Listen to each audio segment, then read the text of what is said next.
Peace, peace. Happy new day. Happy Wednesday. Coming with a quick word. So during my morning devotion this morning, I read something that said sometimes we like for the water or the seas to already be parted before we move forward. We like for things to be handled before we move forward. But oftentimes it takes our faith and our courage in order to even start to see the problem solved. In order to start to see that thing unfolding for us. We got to first put forward some faith. And it's so real. We've been conditioned to try to have it figured out, and you know, it's like we pardon me, and I say we because when I be talking my talk, I'm talking about me too. Grand Rising. How's my sound? I'm saying we. So we've been so conditioned to try to have everything figured out and be the one to solve everything and, you know, control everything and all of that, because we have, and I say we've been conditioned because, you know, we start what we call school at age, 4?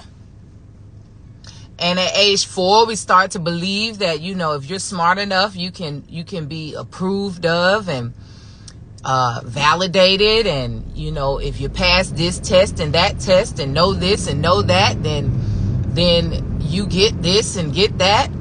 And so we have been conditioned to lean on our own intellect, to lean on our own logic and our own reasoning. It's a condition. And as a matter of fact, you know, that is more valued. There was a time where the sixth sense was it was actually taught as one of the senses, and then it was taken out of the curriculum, totally taken out. Think about that. I'm just bringing it back to not primitive, kind of primitive, but elementary. Let's just take it to early childhood education. In early childhood education, we were groomed to believe you must lean on your logic and reason, taught heavily about logical and reasoning skills, but never taught heavily, may have been taught, not in schools, may have been taught, but never taught heavily how to balance between your left and right brain. Never taught how to trust intuition. Never taught how to and that's a process. You must learn how to trust yourself. And many of us hadn't started learning how to do that. Hadn't even started learning how to like yourself until your 30s or 40s, 50s, if ever. Let alone trust yourself. Trust yourself? So yeah, like we've been so conditioned to be stuck in our logical and reasonable mind that when we don't think it look right, sound right, feel right, when we think it is not solvable, when we think it ain't working out, then we start to fold and we become weak. We become so weak. We become just weak. I'm just saying, we got to be strong. So I was reading Joshua chapter 1, and in my group chat, in my group me chat room. By the way, if you haven't joined that group me chat room, you're really missing out, because we be vibing pretty much every morning on something of higher exalted thoughts, which is necessary.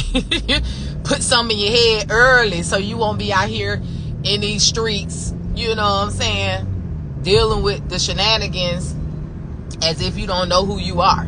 But anyway, you can join that group chat at the link in my bio. These streets right here. And then this bro look like he want to race this morning, brother. I'm not trying to race. I just want to get to the light. That's all I want to do. Thank you. Ooh, yeah, get over that way. Jeez.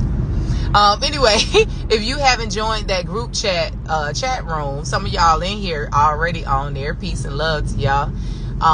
Dang, yeah, get in front of me, boo. Go ahead. You got it, baby. You got it. I'm rooting for you. Go, go, go, go.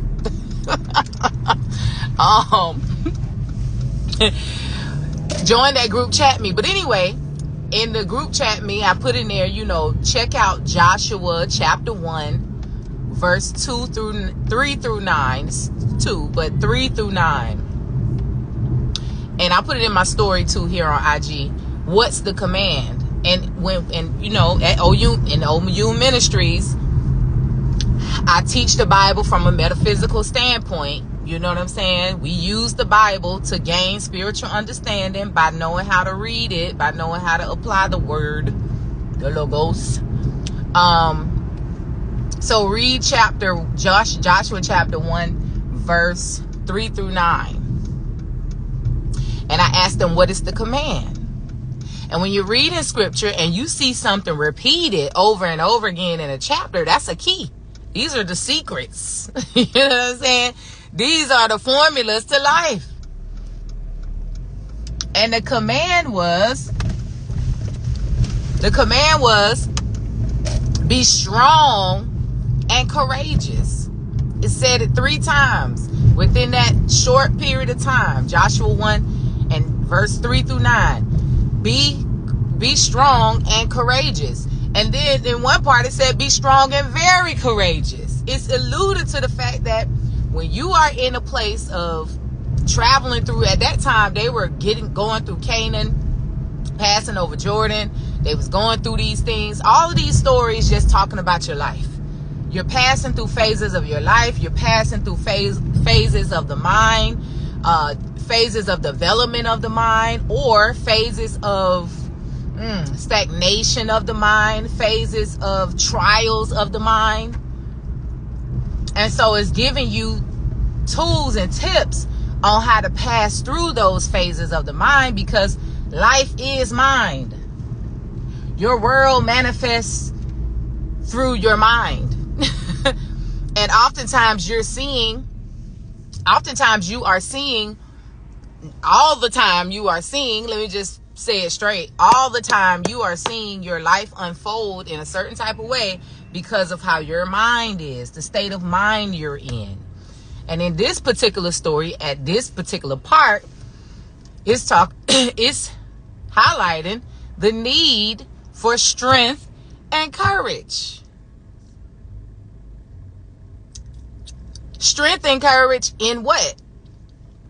In keeping your faith. Keeping the faith. Staying single-mindedly focused. Not wavering. And I was just thinking about this word for this morning. And I was thinking, when people were first introduced to me, Queen Yenn, they were introduced to the moon meditations. And a lot of people gravitated to what I was doing and what I was vibing on because they were looking to manifest something. That was, this was 2015, 16. A lot of people started to, and I won't say started to because it's been a thing, but it was a phase where everybody was talking about manifestation. The Secret been out, but a lot of people was watching this movie, The Secret, and all these different type of things. So people gravitated to this type of talk, manifestation, how to manifest with the moon, all this type of stuff. But I was sharing with my members. I share all the time with my members this story, but I was sharing just this Sunday. I said, Spirit convicted me to move away from that and get people to first. You got to handle first things first. We can't start talking about manifesting because then you get caught up in the pleasures of this world, and now you're just chasing manifestations. But that ain't what life is all about. So Spirit got on me and was like, you need to go to first things first, baby. People need to understand what the reality of God is. People need to understand how to develop in that, how to strengthen their faith, how to strengthen their resilience, because you ain't got to go chasing after manifestations when you got your mind right and your heart together and your soul fed. You ain't gonna be chasing manifestation. Really, the only thing you gonna be focusing on is making sure that you stay in tune with spirit, making sure that you stay with an attitude of gratitude, making sure you truly understand what love and acceptance and all that kind of stuff is, because then you will know by default, you're blessed. We're blessed in the city. We're blessed in the fields. We're blessed when we come and when we go. Like, that's just how the vibe is. Once you get that together, you ain't got to spin around 10 times. You know, you don't burn about 25. You don't burn that same thing about 25 times on the full moon. You don't wrote that same petition a billion times on the new moon. It's just, listen, Spirit convicted me on that. So I still do my new moon and full moon meditations, but ask anybody who vibe out with me. We're not talking about manifestation in the way that I feel that a lot of people talk about it. We're talking about being manifestors, being creators, being children of God, period. That's what we vibing on the new moon and the full moon. What we manifesting is being strong and courageous. What we're manifesting is purifying our hearts, purifying our minds, deconditioning our minds, if that's a word, from being conditioned in these ways that has us out here just winging it. You feel me? Like, no, we don't have to wing it.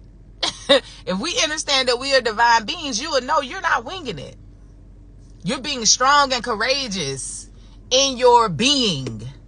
You're being strong and courageous in the reality of God. You're being strong and courageous in your Godfidence, not confidence. You ain't got to con yourself. You ain't got to hype yourself up. It's Godfidence. You're remembering yourself. You're reminding yourself.